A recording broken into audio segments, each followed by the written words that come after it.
Il ne vous reste plus qu'un mois avant de déposer le livret 2.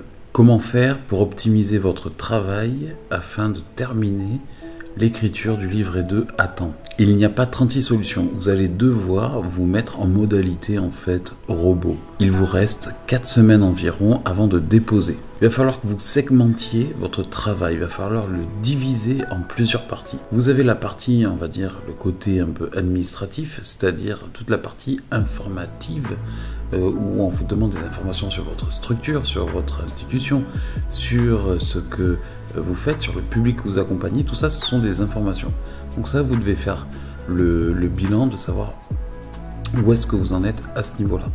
Ça doit être assez rapide. Vous devez plier ça très rapidement parce que ce n'est pas du tout là-dessus que va se baser l'essentiel de l'évaluation. Ensuite, vous avez la partie où vous allez parler de votre expérience de travail. Les trois situations de travail, c'est là où vous allez développer vos compétences qui sont directement en lien avec le référentiel. Et enfin, vous avez la partie analyse globale. Alors l'analyse globale, souvent, elle fait très peur, mais en réalité, elle est assez facile, elle prend beaucoup moins de temps que les trois situations de travail. L'essentiel de l'évaluation va se porter sur vos situations de travail parce que c'est là où vous allez apporter du concret, vous allez démontrer, expliquer ce que vous vivez et vous allez faire du lien avec de la théorie et vous allez apporter votre analyse. Je vous recommande de diviser en différentes parties.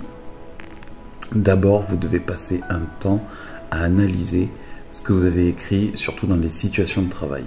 Est-ce que vous répondez bien au domaine de compétences? Pour ça, vous devez aller voir le référentiel et surtout vous baser sur la colonne de droite où il y a tous les indicateurs de compétences. Une fois que vous avez repéré ce qui vous manquait, il faut passer à l'écriture. Pour écrire de manière productive, efficace, il va falloir que vous consacriez minimum 1 heure par jour.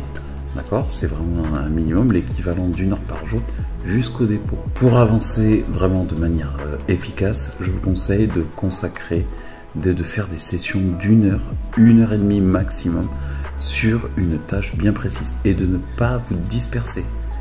Vous vous consacrez 1 heure et demie à telle partie du livret 2, à telle partie de la situation de travail, à tel décès. Et surtout, vous ne vous tenez qu'à ça. Vous ne pouvez plus réfléchir et prendre le temps. Maintenant, il s'agit de se mettre au travail sur des sessions assez courtes, mais vous devez produire. Il ne s'agit pas de réfléchir trop à ce qu'on va faire, à ce qu'on va écrire, là pendant une demi-heure. Non, si vous asseyez, c'est que vous avez déjà en tête ce qu'il faut écrire. Et ça me fait arriver à l'autre point, qui est que vous devez planifier, organiser, faire un plan, voilà, planifier, faire un plan avant de passer à l'écriture. C'est la première étape. Même si vous n'avez pas trouvé ce que vous voulez dire et si vous ne l'avez pas organisé, mais ça ne sert à rien de vous lancer dans une session de travail parce que si c'est pour vous asseoir devant le PC sans savoir quoi écrire, vous perdez votre temps. Vraiment, vous perdez votre temps. Pour résumer, la solution, alors qu'il vous reste que 4 semaines avant le dépôt, c'est de segmenter. D'accord, vous faites des petites tâches. Vous découpez votre travail en petites tâches et vous êtes rigoureux sur le sujet que vous abordez et sur lequel vous écrivez. Vous ne vous dispersez pas. Ce n'est plus possible maintenant. Vous êtes obligé de rentrer en modalité robot.